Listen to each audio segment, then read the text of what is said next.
Mary Kripabai ఛానల్కి స్వాగతం సుస్వాగతం. నా పేరు మేరీ కృపాబాయి, కథా రచయిత్రిని. ఇప్పటికీ 400 కథలు పైగా ప్రచురించడం జరిగింది. వివిధ వార మాసపత్రికల్లో నా కథలు రావడం జరిగింది. వాటి నుంచి 2 కథా సంపుటాలు కూడా వెలువరించడం జరిగింది. ప్రతిరోజు ఏదో ఒక విషయాన్ని, ఒక కథని మీ ముందు ఉంచుతున్నాను. మరి ఈరోజు ఒక చిన్న కాన్సెప్ట్ ఈ వీడియోలో ఏమిటంటే, నేటి పాఠకుడు. పాఠకుడు అంటే ఎవరైతే సాహిత్యాన్ని చదువుతున్నారో, దేన్నైనా చదువుతున్నారో వాళ్ళని పాఠకుడు అని పిలుస్తుంటారు కదా. నేటి పాఠకుడు. ఓకే, సో నేటి పాఠకుడు అనే శీర్షిక కింద కొన్ని విషయాలు మీ ముందు ఉంచాలనుకుంటున్నాను. యాక్చువల్గా నా ఉద్దేశం ఏంటంటే, ఎక్కువగా చదివేవాళ్ళు ఎక్కువగా రాస్తారు అని నా ఉద్దేశం. నేటి పాఠకుడే రేపటి రచయిత అని కూడా నేను చెప్పగలను. ఎందుకంటే నేను చాలా అబ్జర్వ్ చేశాను. సో ఒక కథ కానివ్వండి, ఒక కవిత కానివ్వండి, ఒక సాహిత్య ప్రక్రియ కానివ్వండి, ఆర్టికల్ కానివ్వండి, ఏదైనా కానివ్వండి, habit, reading habit, book reading and reading habit ఎక్కువగా ఉన్న వాళ్ళ నుంచి ఒక కళాత్మకత బయటకు వస్తుంది. దాని నుంచి వారి కలం నుండి ఏదో ఒకటి జాలువారుతుంది అనేది నా ఉద్దేశం. అందువలన నేటి పాఠకుడే రేపటి రచయిత అని కూడా నేను అనుకుంటూ ఉంటాను. అలాగా అంటే ఏంటంటే, ఏదైనా సాధన చేస్తేనే దానిలో పరిపక్వత మనం సాధిస్తూ ఉంటాం.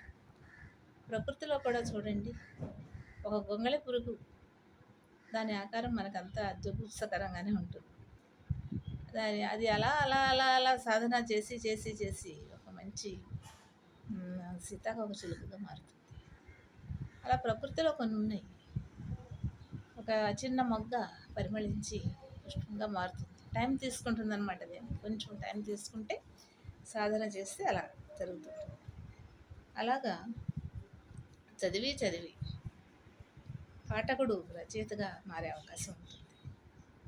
తర్వాత మనం అనుకుంటూ ఉంటాం, వేపకాయ తింటే, వేపకాయ తిన్న వెంటనే చేదుగా అనిపిస్తుంది, తినగా తినగా వేప తీయనుండు అని ఒక కవి చెప్తూ ఉంటారు. అలా తినగా తినగా ఆ వేపకాయ తీయగా అనిపిస్తుంది. అలా ఏంటంటే, ఒక ముడి పదార్థము ఒక కళను సంతరించుకోవడానికి కొంత గ్యాప్ అవసరం అవుతుంది అన్నమాట. బంగారం కూడా గనిలోంచి లభ్యమైనప్పుడు మనకి ఎలా ఉంటుంది, ఒక మంచి ఆభరణంలాగా ఏమీ అనిపించదు. దాన్ని ఆభరణంలా చేసినప్పుడు ఇదేనా ఆ గనిలో అంత వికృత రూపంలో ఉండేటువంటి ముడి పదార్థం అని అనిపిస్తుంది. అలా నేటి పాఠకుడే రేపటి రచయితగా మారే ఆ ప్రక్రియ అనేది చాలా సంతోషకరమైనది.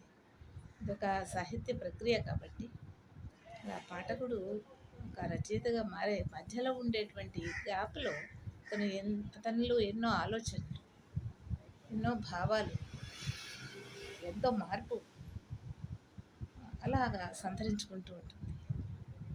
ఈ మధ్యలో ఉండేటువంటి ఆ గ్యాప్లోనే తను ఏమనుకుంటాడంటే, కొందరు ఏమనుకుంటారంటే, ఇలా నేను కూడా రాయగలను కదా. ఒక కథ చదివినప్పుడు, ఒక చిన్న గేయం చదివినప్పుడు, ఒక చిన్న కవిత చదివినప్పుడు, ఇలా నేను కూడా రాయగలను కదా అని ఎవరికైతే అనిపిస్తుందో, అటువంటి పాఠకుడులో రచయిత దాగి ఉంటాడు.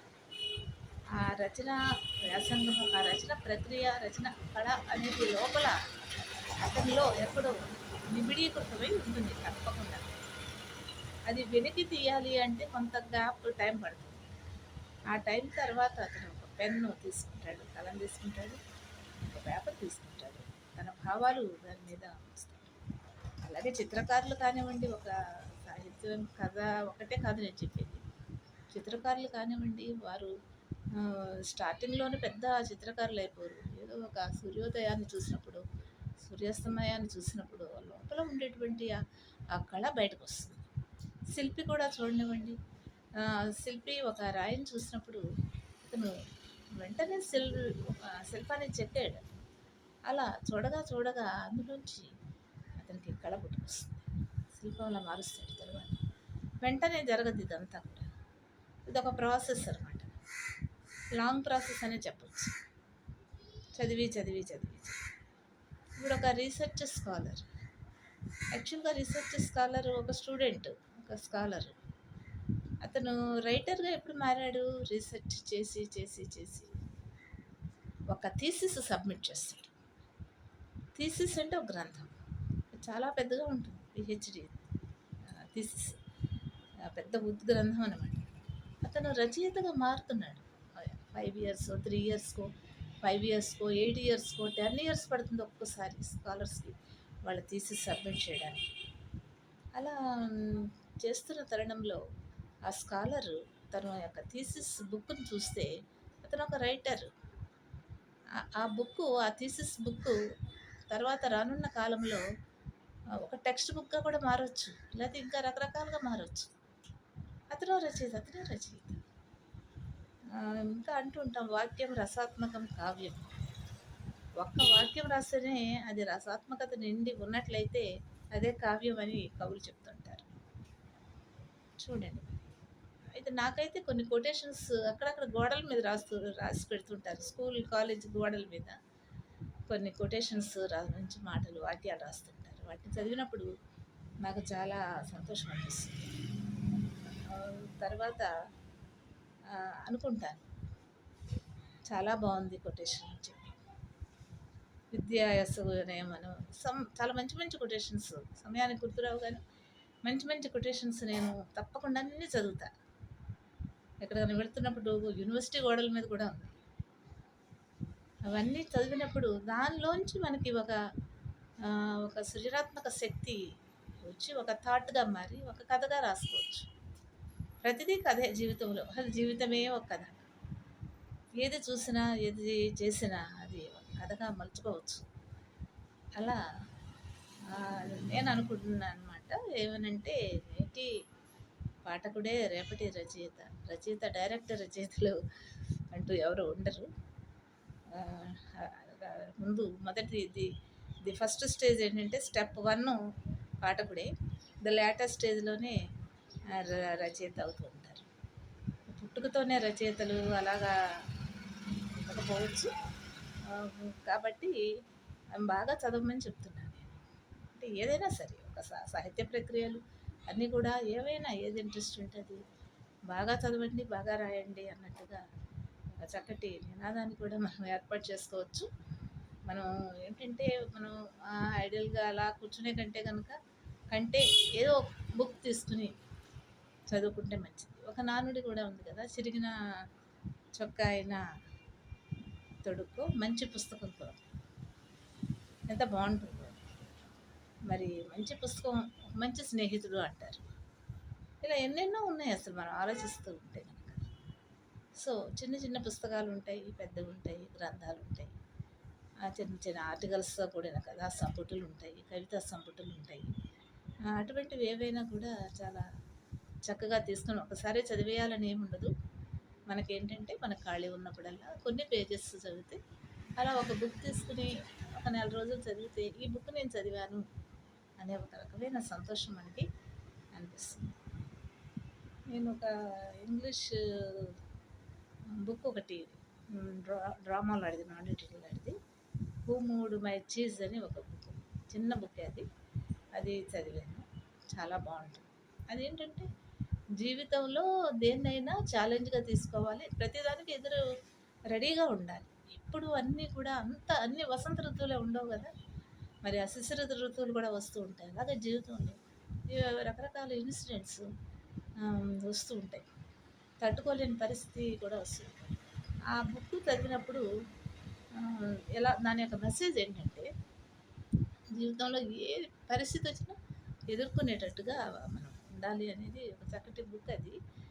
హూ మూవ్డ్ మై చీజ్ అంటే నా చీజ్ అంటే జున్ను, పాల పదార్థం కదా, నా జున్ను ఎవరు తీసుకెళ్ళిపోయారు దాని మీనింగ్. కానీ దాని లోపల ఉండే సందేశం చాలా చాలా బాగుంటుంది.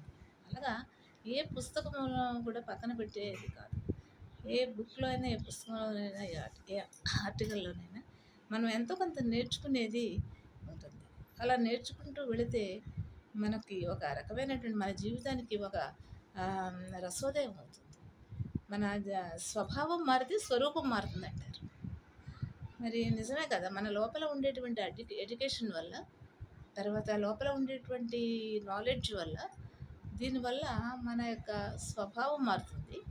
ఎప్పుడైతే స్వభావం మారుతుందో స్వరూపం కూడా మారుతుంది. స్వరూపం అంటే ఫిజికల్‌గా ఏదో మారిపోతుందని కాదు. వాళ్ళలో ఆ ఫేస్‌లో అది కనిపిస్తుంది.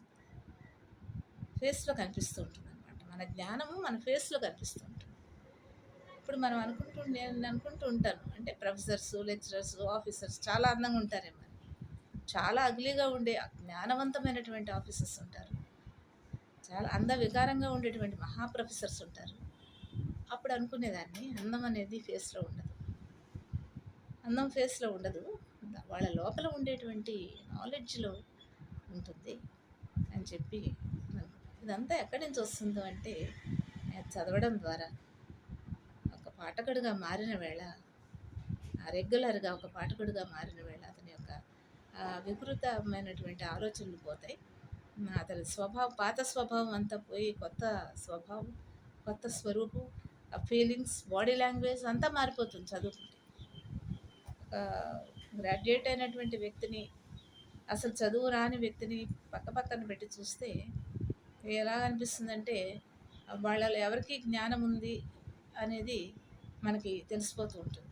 అంటే అది ఎక్కడ కనిపిస్తూ ఉంటుందంటే వాళ్ళ యొక్క బాడీ లాంగ్వేజ్‌లోనే కనిపిస్తూ ఉంటుంది. బాడీ లాంగ్వేజ్‌లో కనిపిస్తుంటుంది. అసలు ఏమీ చదువుకోకుండా కొంచెం అజ్ఞానంలో ఉండి ఉన్న వాళ్ళ యొక్క బాడీ లాంగ్వేజ్ వేరుగా ఉంటుంది. చదువుకున్నటువంటి ఉన్నతమైనటువంటి చదువులు చదివిన ఇంకా పైకెళ్ళి ఇంకా చదివి మనం ఇప్పుడు అనుకున్నాం స్కాలర్స్. మరి ఆ స్కాలరు తర్వాత గైడ్ అవుతాడు. గైడ్ తర్వాత ఏదేదో పెద్ద ఉన్నత స్థితికి వెళ్తాడు. అప్పుడు అతన్ని చూస్తే అతని యొక్క బాడీ లాంగ్వేజ్ మారిపోతుంది. ఒక 10th క్లాస్ పిల్లాడికి లేదా ఒక అన్ఎడ్యుకేటెడ్ వ్యక్తికి ఉన్న బాడీ లాంగ్వేజ్ ఆ తర్వాత ఉన్నత విద్యావంతుడికి ఉన్న బాడీ లాంగ్వేజ్ తేడాగా ఉంటుందన్నమాట. ఇలా బిహేవియర్ భాష కూడా, ఆలోచనలు, పనులు కూడా అలాగా ఉంటాయని చెప్పి అనుకుంటున్నాను. తప్పకుండా చదవండి, చదవాలి, ఎక్కువగా చదవండి, ఎక్కువగా రాయండి. తప్పకుండా మనలాంటి నేటి పాఠకులే రేపటి రచయితలుగా మారే అవకాశం కూడా ఉంటుందని తెలియజేస్తున్నాను. మరి రేపు మరొక వీడియోతో మీ ముందుకు వస్తాను. నమస్తే. మేరీ కృప.